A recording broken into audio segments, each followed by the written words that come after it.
जय हिंद फ्रेंड्स। तो हमारा घटना चक्र का जो टफ क्वेश्चन की सीरीज जो चल रही थी उसमें हमारी मेडिवल हिस्ट्री स्टार्ट किए थे और मेडिवल हिस्ट्री में हमारा जो आज का टॉपिक स्टार्ट हो रहा है वो है भक्ति और सूफी आंदोलन। इसके हम सभी टफ क्वेश्चन को करेंगे। तो आइए इसमें हम स्टार्ट करते हैं। पहला क्वेश्चन दिया हुआ है कि सभी भक्ति संतों के मध्य एक समान विशेषता थी कि उन्होंने क्या किया था, अपनी वाणी को उसी भाषा में लिखा जिसे उनके भक्त समझते थे। तो इसमें हो जाएगा, पढ़ते हैं कि भक्ति आंदोलन के संतों का आचार बहुत ऊंचा था। उसमें से बहुतों ने देश का भ्रमण किया और कई प्रकार के लोगों से मिले जिनके विचार भिन्न थे। उन संतों ने साधारण लोगों की भाषाओं का उन्नत करने में अपना योगदान दिया, जैसे कि हिंदी, पंजाबी, बांग्ला, तेलुगु, कन्नड़, तमिल इत्यादि भाषाओं की उन्नति में बहुत योगदान दिया। भक्ति आंदोलन के संत अपने उपदेश क्षेत्रीय और स्थानीय भाषाओं में देते थे ताकि वहाँ के लोग उनके उपदेश को आसानी से सुन और समझ सकें। फिर नेक्स्ट हमारा टफ क्वेश्चन है, क्वेश्चन नंबर 6। मध्ययुगीन भारत के धार्मिक इतिहास के संदर्भ में सूफी संत निम्नलिखित में से किस तरह के आचरण में निर्वाह करते थे? तो इसका हो जाएगा डी। तो ध्यान साधना और श्वास नियमन और एकांत और कठोर यौगिक व्यायाम। तीसरा है श्रोताओं में आध्यात्मिक हर्षोन्माद उत्पन्न करने के लिए पवित्र गीतों का अध्ययन। तो मध्यकालीन भारत में सूफियों के उद्भव से समाज में समरसता फैलाने में मदद मिली। ये सूफी ध्यान साधना और कठोर श्वास नियमन जैसे यौगिक क्रियाओं को किया करते थे। वे एकांत में कठोर यौगिक व्यायाम करते थे तथा समाज में एकता और सौहार्द फैलाने तथा श्रोताओं में आध्यात्मिक हर्षोन्माद उत्पन्न करने के लिए गीतों और संगीतों का सहारा लेते थे। फिर नेक्स्ट हमारा टफ क्वेश्चन है, यहाँ पे ये है, निम्नलिखित में से कौन सुमेलित है? तो इसका हो जाएगा सी, द्वैतवाद माध्वाचार्य। बस यही है, बाकी हम देखते हैं। सी सुमेलित है। यहाँ पे दिया है द्वैतवाद के प्रवर्तक कौन थे? तो देव माधव हैं, तो माधवाचार्य। अद्वैतवाद के कौन है? तो अद्वैतों को साथ कौन रखते हैं? तो शंकराचार्य। विशिष्ट द्वैतवाद के कौन है? तो राम जी विशिष्ट हैं, तो रामानुजाचार्य। और शुद्ध अद्वैतवाद के कौन है? तो वल्लभाचार्य। और द्वैतवाद के कौन है? निम्बकाचार्य, जो सनक सनकादि संप्रदाय से संबंधित है। और इसी प्रकार अन्य संप्रदायों में तुकाराम वरकरी संप्रदाय से वो रामदास धरकरी संप्रदाय से संबंधित है। उसके बाद यहाँ दिया वल्लभाचार्य का संबंध किससे था? तो ये पुष्टि मार्ग, वल्लभाचार्य पुष्टि मार्ग। उसके बाद दिया है रामानुजाचार्य, तो रामानुजाचार्य का हो जाएगा, इसका राइट आंसर हो जाएगा सी। यहाँ पे एक बार हम मिला लेते हैं। तो वल्लभाचार्य का क्या हो जाएगा? तो वल्लभाचार्य का हो जाएगा पुष्टि मार्ग और रामानुजाचार्य का हो जाएगा विशिष्टाद्वैत। फिर माधवाचार्य का क्या हो जाएगा? तो द्वैतवाद। और उसके बाद शंकराचार्य का अद्वैतवाद है कि। और फिर नेक्स्ट यहाँ पे रामानुज, तो बी ऑप्शन हो जाएगा। रामानुज का विशिष्ट द्वैत और माधवाचार्य का द्वैतवाद, निम्बकाचार्य का द्वैताद्वैत और वल्लभाचार्य का शुद्धाद्वैत। फिर नेक्स्ट हम देखेंगे, इसमें दिया है निम्नलिखित कथनों पर विचार कीजिए। बीजक संत दयाल के उपदेशों का एक संकलन है। पुष्टि मार्ग के दर्शन को माधवाचार्य ने प्रतिपादित किया। कौन सा इसमें सही है? तो डी है। इसमें न तो एक न ही दो। पढ़ते हैं, बीजक जो थे वो संत कबीर, दादू दयाल के उपदेशों का नहीं है, संत कबीर के उपदेशों का संकलन है, जो कबीर पंथी संप्रदाय के मानने वालों के पवित्र ग्रंथ हैं। पुष्टि मार्ग वैष्णव संप्रदाय के अंतर्गत आता है। पुष्टि मार्ग किसके? तो वैष्णव संप्रदाय के अंतर्गत है। पुष्टि मार्ग के दर्शन को वल्लभाचार्य द्वारा प्रतिपादित किया था, न कि माधवाचार्य। किसके? वल्लभाचार्य द्वारा। तो ये हमारा राइट आंसर हो जाएगा डी। उसके बाद फिर हम नेक्स्ट टफ क्वेश्चन में देखते हैं। यहाँ पे दिया है, पोथी पढ़ जग मुआ पंडित भया न कोय, ढाई आखिर प्रेम का पढ़े सो पंडित होय। किसने कहा था? ये कबीर ने कहा था। फिर नेक्स्ट हम देखेंगे, नेक्स्ट हमारा टफ क्वेश्चन में यहाँ पे दिया हुआ है सही काल, कौन सा सही कालानुक्रम है इसमें बताना है। तो शंकराचार्य, फिर उसके बाद रामानुजाचार्य, शंकराचार्य, फिर रामानुज, फिर चैतन्य। तो ए ऑप्शन हमारा सही है। फिर इसमें भी यही दिया है, तिथि सहित ऐतिक कालानुक्रम बताना है। तो ए होगा, पहले कबीर 1398 से 1518, फिर गुरु नानक 1469 से लेकर 1539, और चैतन्य 1486 से 1533, फिर 1498 से 1556 तक मीराबाई। मतलब कौन कौन इसमें राइट हो जाएगा? पहले कबीर, फिर गुरु नानक, फिर चैतन्य, फिर मीराबाई। नेक्स्ट क्वेश्चन हम देखते हैं टफ क्वेश्चन की सीरीज में। यहाँ पे सारा वन लाइनर दिया है जो कि वन लाइनर खुद से करना है। यहाँ पे निम्नलिखित संतों का कालानुक्रम नियोजित कीजिए। तो पहले क्या है, तो नामदेव, नामदेव के बाद आए, नामदेव के बाद कौन है, तो नामदेव के बाद हैं कबीर। पहले नामदेव और नामदेव के बाद हैं कबीर, कबीर के बाद आ जाएंगे नानक और नानक के बाद मीराबाई। सी ऑप्शन जो है वो सही हो जाएगा। कबीर का समय है और कबीर के समय के बाद नामदेव, नामदेव के समय के, नामदेव का काल के बाद मीराबाई का समय, उसके बाद ये गुरु नानक का समय यहाँ पे दिया हुआ है। लेकिन यहाँ पे क्रम से अगर देखेंगे सबसे पहले आए कौन है, तो आए हैं सबसे पहले कौन, तो नामदेव आए हैं और नामदेव के बाद कबीर और कबीर के बाद नानक और नानक के बाद मीराबाई, मीराबाई लास्ट में है, ये याद रखना है और डेट भी देख सकते हैं। फिर यहाँ पे दिया है जब लोधी वंश का, यहाँ पे संतों का नाम है, और जब लोधी वंश का पतन हुआ तो बाबर सत्तारूढ़ होता था। इनमें से कौन उस समय उपदेश देते थे, कौन, तो बी ऑप्शन हो जाएगा इसमें, 2 गुरु नानक। दादू दयाल का समय जो है 1544 से 1603 के मध्य हुआ और गुरु नानक का जो समय था वो 1469 से 1539। त्यागराज का समय 1767 से 1847। यह भक्ति मार्गी एवं कवि एवं कर्नाटक संगीत के महान संगीतज्ञ थे। लोधी वंश का पतन 1526 ईस्वी में हुआ था जब बाबर पानीपत के प्रथम युद्ध में इब्राहिम लोधी को पराजित कर दिया था। तो इसका राइट आंसर हो जाएगा बी, केवल 2। उसके बाद हम नेक्स्ट यहाँ पे देखेंगे भक्ति, संत और व्यवसाय दिया हुआ है। तो जैसे कि यहाँ पे नामदेव, नामदेव के क्या कार्य करते थे, तो दर्जी थे। नामदेव क्या थे, तो नामदेव जो है वो दर्जी थे। और कबीर क्या थे, कबीर जुल्हा थे। और रविदास मोची थे, सेना न्यायी नाई। फिर नेक्स्ट क्वेश्चन हम देखते हैं। यहाँ पे क्वेश्चन दिया हुआ है तुलसीदास के संदर्भ में, तुलसीदास के संदर्भ में निम्नलिखित कथनों में कौन सा सही है। तुलसीदास का जो जन्म है वो बांदा जनपद के राजापुर नामक ग्राम में हुआ था और इनकी पत्नी का नाम गीतावली था। क्या इसमें सही हो जाएगा, डी दिया ना तो 1। तुलसीदास का जो जन्म है वो चित्रकूट के जिले राजापुर नामक गाँव में हुआ था। बांदा जनपद है जबकि चित्रकूट जिले में 1532 में दिया हुआ था। और इनके पिता का नाम आत्माराम दुबे और माता का नाम होलसी जबकि पत्नी का नाम रत्नावली था। ये 2023 का है आरओ का क्वेश्चन। फिर नेक्स्ट क्वेश्चन हम देखते हैं, यहाँ पे दिया है मध्यकाल में संगीत पर संस्कृत में लिखी गई अनेक पुस्तकों को फारसी में अनुवाद किया गया, ये कथन है। कारण कह रहा है कि आरंभिक चिश्ती सूफी संत संगीत सभाओं जिन्हें कि समा कहा जाता है के शौकीन थे। बी है कथन ए, कथन और कारण दोनों सही है किंतु कारण जो है व्याख्या नहीं कर रहा है। मतलब मध्यकाल में संगीत पर संस्कृति में लिखी गई अनेक पुस्तकों को फारसी में अनुवाद किया गया और आरंभिक चिश्ती सूफी संत संगीत सभाओं जिन्हें समा कहा जाके के शौकीन थे। पढ़ेंगे यहाँ पे कि मध्यकाल में संगीत पर संस्कृत में लिखी गई अनेक पुस्तकों को फारसी में अनुवाद किया गया। इन संस्कृत की पुस्तकों को फारसी में अनुवाद शासकों की रुचि के कारण संभव था। महमूद गजनवी अनेक पुस्तकों के साथ गजनी ले गया था। फिरोज तुगलक एवं सिकंदर लोधी ने विशेष रूप से संस्कृत में लिखी विभिन्न विधाओं को पुस्तकों का, ठीक है, किसने, फिरोज तुगलक एवं सिकंदर लोधी ने विशेष रूप से संस्कृत में लिखी विभिन्न विधाओं के पुस्तक का फारसी में अनुवाद करवाया। बाद में मुगल बादशाह ने भी संस्कृत में लिखी विभिन्न विधाओं को पुस्तक को फारसी में अनुवाद कराया। अतः स्पष्ट कथन सत्य है।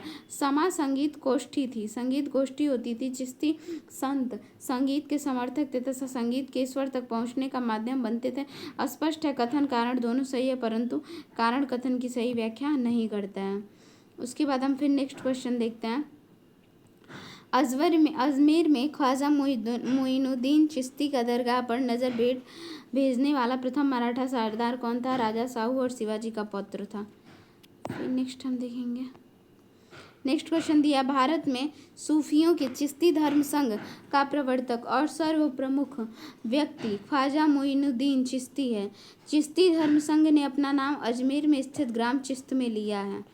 तो ए सही था और परंतु आर गलत था। भारत में सूफियों के चिश्ती धर्म संघ का प्रवर्तक और सर्वप्रमुख व्यक्ति ख्वाजा मोइनुद्दीन चिश्ती हैं, तो सही है। और चिश्ती धर्म संघ ने अपना नाम अजमेर में स्थित ग्राम चिश्त में लिया, ये गलत है। तो देखते हैं यहाँ पे कि चिश्ती संप्रदाय की स्थापना अबू इसहाक समी चिश्ती ने किया था। वे अली की 9वीं पीढ़ी में थे। बाद में वे सीरिया से प्रवासित होकर अफगानिस्तान में चिश्त में जाकर बस गए, इसलिए वे चिश्ती कहलाए। परंतु भारतवर्ष में चिश्ती विचारधारा का प्रचार सर्वप्रथम ख्वाजा मोइनुद्दीन चिश्ती ने किया। कथन सही है लेकिन कारण जो है वो गलत है। उसके बाद फिर हम नेक्स्ट टफ क्वेश्चन में देखते हैं। यहाँ पे सारा वन लाइनर दिया हुआ है। नेक्स्ट क्वेश्चन है ख्वाजा मोइनुद्दीन चिश्ती तो चिश्तिया से संबंधित हैं। शेख अहमद सरहिंदी तो नक्शबंदिया से। दारा सिको कादरिया और शेख शहाबुद्दीन सुहरावर्दी। भारतीय इतिहास में सूफीवाद के संदर्भ में शेख अहमद सरहिंदी इब्राहिम लोदी के समकालीन थे। गलत है। फिर पूछ रहा है शेख नसीरुद्दीन चिराग दिल्ली शेख निज़ामुद्दीन औलिया का शिष्य था। तो क्या ये सही है? दूसरा सही है कि ये शेख नसीरुद्दीन जो थे वो चिराग दिल्ली शेख निज़ामुद्दीन औलिया के शिष्य थे। औरंगजेब शेख सलीम चिश्ती का समकालीन था। ये भी गलत है। और भारत में सूफियों को कादरी पद्धति सबसे पहले शेख नियामतुल्ला और मखदूम मोहम्मद जिलानी द्वारा लागू की गई थी। 2 और 4 सही है। तो देखते हैं शेख अहमद सरहिंदी जो कि मुजद्दिन अलिफ सानी के नाम से प्रसिद्ध थे, नक्शबंदी सिलसिला के प्रसिद्ध संत थे और वे अकबर और जहांगीर के समकालीन थे, ना कि इब्राहिम लोदी के। किसके? अकबर और जहांगीर के समकालीन थे। उन्होंने ईश्वर के साथ एकत्व, वहाद उल वजूद, रहस्यवादी दर्शन के साथ प्रत्यक्षवादी दर्शन का प्रतिपादन किया। उसके बाद फिर दिया शेख निसरुद्दीन चिराग दिल्ली ख्वाजा निजामुद्दीन औलिया के मुख्य शिष्य में से एक थे। तो ये भी सही है। उन्होंने अपने पीर गुरु के उपदेशों का प्रचार किया किंतु ये उदार प्रवृत्ति के नहीं हो सके। उसके बाद थर्ड वाला क्यों गलत है? थर्ड देखते हैं। औरंगजेब, ये औरंगजेब के बारे में दिया है तो देखते हैं। अकबर शेख सलीम चिश्ती के समकालीन थे। कादिर शाखा के सर्वप्रथम संस्थापक, अब क्या दिया था यहाँ पे? दिया था शेख सलीम चिश्ती के समकालीन कौन था? औरंगजेब थे। तो ये गलत है। औरंगजेब नहीं थे, कौन थे? अकबर थे। तो अकबर कौन थे? अकबर शेख सलीम चिश्ती के समकालीन थे। फिर दिया हुआ है कादिर शाखा के सर्वप्रथम संस्थापक बगदाद के शेख मोइनुद्दीन अब्दुल कादिर जिलानी थे, जिनकी गणना इस्लाम के महान संतों में की जाती है। भारत में सर्वप्रथम इस शाखा का प्रचार शाह नियामतुल्ला और मखदूम जिलानी ने उच्च को अपना शिक्षा केंद्र बनाया। हठ योग के संदर्भ में बताइए। हठ योग नाथपंथियों द्वारा अपनाया जाता था। सही है। हठ योग क्रिया को सूफी संतों ने अपनाया था। दोनों सही है। भारत में हठ योग नाथ संप्रदाय के योगियों द्वारा अपनाया जाता था और नाथ संप्रदाय के संस्थापक माने जाने वाले मत्स्येंद्र नाथ और उनके शिष्य गुरु गोरखनाथ ने हठ योग परंपरा की नींव डाली और हठ योग की क्रियाओं को सूफी संतों द्वारा भी अपनाया गया। सत्तारी सिलसिले के सूफी संत मोहम्मद गौस ग्वालियरी की फारसी पुस्तक बहर अल हयात में हठ योग संबंधी क्रियाओं का चित्रण मिलता है। उसके बाद दिया सत निम्बार्क अकबर के समकालीन थे। संत कबीर शेख अहमद सरहिंदी से अत्यधिक प्रभावित थे। तो क्या सही है? डी। गलत है। पूछा सही। तो संत निम्बार्क अकबर के समकालीन थे। निम्बाचार्य को रामानुजाचार्य के समकालीन माना जाता है। किसके? रामानुजाचार्य। और 11वीं-12वीं शताब्दी के आचार्य थे। उन्होंने श्री कृष्ण के सुदर्शन चक्र का अवतार माना जाता है। वहीं अकबर का जो शासनकाल था वो 1556 से 1605 था। दूसरी ओर कबीर सामान्यतः 15वीं शताब्दी के संत कवि थे। उनका समय यद्यपि विवादित है फिर भी वो 1398 से 1518 ईस्वी माना जाता है। वहीं शेख अहमद सरहिंदी का जो है वो 1564 से 1664 16वीं-17वीं शताब्दी में थे, इसलिए दोनों कथन जो असत्य है। दिया है संतों और कौन सूफी थे। तो देखिए रहीम निज़ामुद्दीन औलिया मोइनुद्दीन चिश्ती और रस खान। इसमें हो जाएगा संत कौन सूफी थे तो इसका हो जाएगा 2 और 3। निज़ामुद्दीन औलिया और मोइनुद्दीन चिश्ती जो थे ये सूफी थे। ख्वाजा निज़ामुद्दीन औलिया और मोइनुद्दीन चिश्ती जो चिश्ती सिलसिले के सूफी थे। भारत में सर्वप्रथम चिश्ती सिलसिले का प्रचार ख्वाजा मोइनुद्दीन चिश्ती के द्वारा हुआ था। उन्होंने अपनी गतिविधियों का प्रमुख केंद्र अजमेर को बनाया। निज़ामुद्दीन औलिया अपने उदार और सहिष्णु दृष्टिकोण से महबूब इलाही के नाम से प्रसिद्ध है। उन्होंने योग को प्राणायाम की पद्धति से इस हद तक अपनाए कि योग सिद्धि कहे जाने लगे। और रहीम और रसखान मध्यकालीन भक्तिधारा के हिंदी साहित्य के प्रसिद्ध कवि थे। प्रेम वाटिका नामक प्रसिद्ध ग्रंथ की रचना की। सूफीवाद के सिलसिले में कौन संगीत के विरुद्ध थे? तो नक्शबंदिया। उसके बाद हम नेक्स्ट देखते हैं। इसमें क्वेश्चन नंबर 88 है। मुल्ला दाऊद, चंदायान, दामोदर कवि, पद्मावती कथा, सोमनाथ, राग विबोध, अमीर खुसरो, अशिका। ऐसे हम इसको पढ़ेंगे कि जो मुल्ला थे ना वो चांद पे जाना चाहते थे, चांदायान, और जो दामोदर कवि थे वो हमेशा कवि थे तो कथा पद्मावती की सुनते थे, और सोमरस पी के लोग राग विभोद करते हैं, और अमीर खुश थे तो इसीलिए आशिक थे, ऐसे याद करेंगे। अमीर खुसरो खुश जो होते हैं वो आशिक होते हैं। नेक्स्ट हमारा जो चैप्टर स्टार्ट होता है मुगल वंश मतलब बाबर से, पढ़ते हैं। पहला क्वेश्चन है, बाबर को भारत पर आक्रमण करने के लिए आमंत्रित करने वालों में से एक आलम खान कौन थे? इब्राहिम लोदी के संबंधी थे, वह दिल्ली के राज सिंहासन के दावेदार थे। आलम खां इब्राहिम लोदी का चाचा था। उसने दिल्ली के राज सिंहासन पर अपना अधिकार जताते हुए बाबर को भारत आक्रमण के लिए आमंत्रित किया, और 1524 ईस्वी में बाबर के चौथी बार भारत पर अभियान के दौरान दिल्ली के सुल्तान इब्राहिम लोदी और पंजाब के गवर्नर दौलत खां के मध्य कटु संबंध हो गए। सुल्तान इब्राहिम लोदी के दौलत खां को राजधानी आने का आदेश दिया था, जिसका दौलत खां ने उल्लंघन किया, और दौलत खां ने अपने पुत्र दिलावर खान को बाबर के पास इस संदेश के साथ भेजा, वह सुल्तान इब्राहिम लोदी को दिल्ली के सिंहासन से अपदस्थ कर उसके स्थान पर उसके चाचा आलम खां को पदस्थ करने में सहायता करे। बाबर के लिए स्वर्णिम अवसर था क्योंकि उसे मेवाड़ के राजा राणा सांगा को भी निमंत्रण प्राप्त था। तो बाबर को यह विश्वास हो गया कि भारत विजय का अवसर आ गया है। फिर नेक्स्ट क्वेश्चन हम देखेंगे। नेक्स्ट क्वेश्चन है, कौन सा सही सुमेलित नहीं है? तो चंदेरी का युद्ध, ये चंदेरी का युद्ध सही सुमेलित नहीं है। पानीपत का प्रथम युद्ध 1526, खानवा का 1527, घाघरा का युद्ध 1529, और ये जो दिया है चंदेरी का युद्ध जो कि 1530 दिया है, ये गलत है। देखिए 1526 में पानीपत का प्रथम युद्ध जो कि किसके बीच, बाबर और इब्राहिम लोदी के बीच हुआ। खानवा का युद्ध जो था 1527 में किसके, तो बाबर और राणा सांगा। बाबर यहाँ पे भी, बाबर यहाँ पे भी थे, लेकिन पहले में पानीपत का प्रथम युद्ध जब हुआ तो इब्राहिम लोदी, और खानवा का तो राणा सांगा थे। उसके बाद घाघरा का युद्ध हुआ था, तो घाघरा का युद्ध 1529 में, इसमें भी बाबर और महमूद लोदी के बीच हुआ। जबकि चंदेरी का युद्ध जो था वो 1528 में बाबर और मेदिनी राय के बीच हुआ था। अतः डी सुमेलित नहीं है। बाबर के भारत आने के फलस्वरूप मतलब क्या हुआ था, तो इसमें हो जाएगा बी, केवल 3 इस क्षेत्र में तैमूरी राजवंश स्थापित हुआ। उपमहाद्वीप के बारूद के उपयोग की शुरुआत हुई, गलत है। इस क्षेत्र में स्थापत्य कला, मेहराब और गुबंद बनने की शुरुआत हुई, सब गलत है।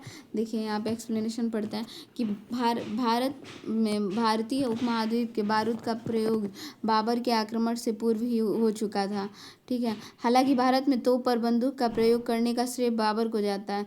जहरुद्दीन मोहम्मद बाबर की धमनियों में एशिया की 2 वीर जातियों का रक्त प्रवाहित था। माता की ओर से वह चंगेज खां का वंशज था और पिता की ओर से तैमूर वंशज था। बाबर की सत्तारूढ़ होते ही इस क्षेत्र में तैमूरी राजवंश स्थापित हुआ। तैमूर प्रभुसत्ता के देवी अंश के साथ संप्रभु के अविभाज्य सत्ताधिकार में ही विश्वास करता था। मेहराब और गुम्बद बनाने की जो शुरुआत है वो सल्तनत काल में ही हो चुकी थी। बाबर ने भारत में इस्लामी वास्तुकला के स्वयं किसी प्रकार प्रभावित नहीं किया, परंतु बाबरनामा में उसने स्थानीय वास्तुकला में संतुलन या सुडौलेपन का अभाव का वर्णन किया। उसने आगरा में एक उद्यान का निर्माण करवाया और पानीपत की मस्जिद एवं संभल की जामा मस्जिद का निर्माण किया। हुमायूं ने दीनपनाह नगर की नींव रखी जो रोड़ी की बनी हुई थी और सामान्य भवनों के महलों के रूप में परिवर्तित किया गया। शेरशाह के काल में नगर के विशाल और मजदूर दरवाजों में सुंदर मेहराबों का निर्माण और संगमरमर और रंगीन टाइलों के प्रयोग से यह प्रकट हुआ कि नए व्यक्तित्व के अधीन भवन के निर्माण में नई परंपरा शुरू हुई है। दिल्ली और पुराने किले के भीतर बनी मस्जिद किला कुहना का निर्माण जो है शेरशाह द्वारा 1542 ईस्वी में किया गया। तो इसमें राइट आंसर बी हो जाएगा। कौन सा सही है? केवल 3। नेक्स्ट दिया, भारत में बाबर के आगमन के कारण क्या क्या थे? बाबर के आगमन के कारण क्या हुआ था? तो सी इसमें हो जाएगा। तीसरा कि एक तो तैमूरी राजवंश की स्थापना हुई और युद्ध में तोपों की शुरुआत हुई। आगमन के फलस्वरूप तैमूरी राजवंश की स्थापना हुई और बाबर प्रीत वंश की ओर से तैमूर का 5वां वंशज। आगमन के कारण भारत में सर्वप्रथम युद्ध में तोपों की शुरुआत हुई। पानीपत का प्रथम युद्ध उसकी विजय का प्रमुख श्रेय उसके तोपखाना का दिया गया। उस्ताद अली और मुस्तफ़ा नाम तुर्की तोपचायों की सहायता से उसने एक अच्छा तोपखाना तैयार कर दिया। फिर दिया हुआ है भारतीय उपमहाद्वीप में बारूद का आगमन जो है बाबर के भारत आने से पूर्व हो चुका था, जबकि वास्तुकला के क्षेत्र में मेहराब तथा गुम्बद का प्रयोग तुर्कों के आगमन के पश्चात ही प्रारंभ हो गया था। फिर नेक्स्ट हम टफ क्वेश्चन देखते हैं इसमें। बाबर के साम्राज्य में सम्मिलित क्षेत्र कौन कौन से थे? काबुल का क्षेत्र, पंजाब का क्षेत्र और आधुनिक उत्तर प्रदेश का क्षेत्र। आधुनिक राजस्थान का क्षेत्र नहीं था। बाबर के साम्राज्य में काबुल, पंजाब एवं आधुनिक उत्तर प्रदेश का क्षेत्र सम्मिलित था, किंतु आधुनिक राजस्थान का क्षेत्र उसके साम्राज्य में सम्मिलित नहीं था। यह क्षेत्र उस समय विभिन्न राजपूत शासकों के में था। नेक्स्ट देखेंगे, बाबरनामा तुर्की में लिखा। तुर्की मुगल दरबार की राजभाषा थी। तुर्की क्या मुगल दरबार की राजभाषा थी? तो इसमें सही है, ए सही है, आर गलत है।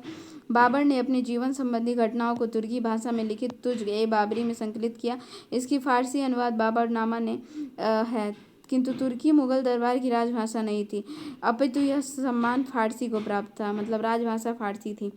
नेक्स्ट हमारा स्टार्ट होता है चैप्टर हुमायूं और शेरशाह। इससे बनने वाले हम टफ क्वेश्चन को देखेंगे। यहाँ पे दिया है हुमायूं द्वारा लड़े गए 4 प्रमुख युद्धों को तिथि के अनुसार मतलब सही क्रम में बताना है, कौन सा होगा इसमें। तो पहले देवरा का युद्ध हुआ था 1532 में, बी ऑप्शन, सॉरी गलत है, पहले देवरा का ही हुआ था, लेकिन यहाँ डी ऑप्शन होगा। पहले देवरा का हुआ था 1532 में, फिर चौसा का हुआ था 1539 में, फिर कन्नौज का 1540 में, सरहिंदी का 1555 में। बहुत इंपॉर्टेंट है, डी ऑप्शन इसमें सही हो जाएगा। नेक्स्ट क्वेश्चन देखते हैं। नेक्स्ट इसमें जो टफ क्वेश्चन ये है, शेरशाह सूरी द्वारा किए गए सुधारों में सम्मिलित थे क्या? तो उपयुक्त सभी, राजस्व सुधार, प्रशासनिक सुधार, सैनिक सुधार और करेंसी प्रणाली सुधार। तो यहाँ पे पढ़ लेते हैं एक बार, इसकी व्याख्या भी देखिए। शेरशाह सूरी का मध्य युगीन भारत में एक महत्वपूर्ण स्थान था। साम्राज्य निर्माता को प्रशासक के रूप में अकबर का पूर्वगामी माना जाता था। इसने राजस्व सुधार क्या किए? शेरशाह का विश्वास था कि साम्राज्य को अस्थायित्व प्रदान करने के लिए कृषकों को सुखी और संतुष्ट होना आवश्यक है, क्योंकि उसकी यह धारणा थी कि भू राजस्व के रूप में कृषकों पर भारी धनराशि बकाया रह जाती है, जिससे राजकोष को काफ़ी हानि उठानी पड़ती है। अतः भू राजस्व की धनराशि बकाया नहीं रहनी चाहिए। यह उद्देश्य शेरशाह ने भूमि व्यवस्था में अनेक सुधार लिए। उसकी लगान व्यवस्था मुख्य रूप से रैयतवाड़ी थी, जिससे किसानों से प्रत्यक्ष संपर्क स्थापित किया गया था। प्रशासनिक सुधार में उसने क्या किया था कि शेरशाह ने सर्वप्रथम अपने पिता की जागीर के प्रबंधक के रूप में प्रशासन की जानकारी प्राप्त की थी। मुगल सेवा में रहने के कारण उसने मुगलों के प्रशासन, सैनिक संगठन, वित्तीय प्रशासन का पूर्ण ज्ञान था। यही कारण है कि शेरशाह ने अपने 5 वर्षों के अल्प शासन काल में जो प्रशासन कार्य दिखाया, उसके कारण उसकी गणना दिल्ली के सर्वश्रेष्ठ सुल्तानों में की जाती है। शेरशाह का प्रशासन अत्यंत केंद्रीकृत था। शासक स्वयं शासन का प्रधान होता था और संपूर्ण शक्तियाँ उसी के केंद्रित होती थी। शेरशाह ने अपने बंगाल विजय के पूर्व साम्राज्य की 47 सरकारों में विभाजित किया और शेरशाह ने बंगाल सूबे के लिए एक अलग प्रकार की व्यवस्था की। संपूर्ण सूबे में 19 सरकारों में बांट दिया। प्रत्येक सरकार को एक सैनिक अधिकारी सिकंदर के नियंत्रण में छोड़ दिया। उसकी सहायता के लिए एक असैनिक अधिकारी अमीर बंगला की नियुक्ति किया। बंगाल की यह प्रबंध विद्रोह की आशंका को समाप्त करने के लिए किया गया था। फिर उसने कुछ सैनिक सुधार किया। अपने साम्राज्य को सुदृढ़ करने के लिए शेरशाह ने सैनिक संगठन के क्षेत्र में अनेक सुधार किया। वह सुल्तान अलाउद्दीन खिलजी के सुधारों से बहुत प्रभावित था। बेईमानी को रोकने के लिए उसने घोड़े को दागने की प्रथा तथा सैनिकों को होलिया लिखने की प्रथा को लागू किया। करेंसी में उसने शेरशाह का शासनकाल भारतीय मुद्राओं के इतिहास में एक परीक्षण का काल था। वह मुद्रा सुधार के बारे में V.A. स्मिथ ने लिखा है उसके कि यह रुपया वर्तमान ब्रिटिश मुद्रा की प्रणाली का आधार है। शेरशाह ने पुराने घिसे पिटे सिक्कों के स्थान पर शुद्ध सोने, चांदी एवं तांबे के सिक्कों का प्रचलन किया। उसने शुद्ध चांदी का रुपया 178 ग्रेन और तांबे का जो दाम है 380 ग्रेन चलाया, और ये सभी इसका श्रेय मतलब सुधार थे। अब नेक्स्ट हमारा टफ क्वेश्चन है, निम्नलिखित घटनाओं को विचार कीजिए, उन्हें क्रमानुसार बताइए।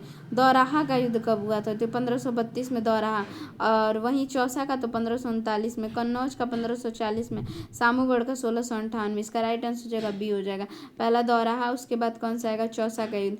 1532 के बाद 1539, उसके बाद 1540 में कन्नौज का, और सबसे लास्ट में सामूगढ़ का जो कि 1658 में हुआ था।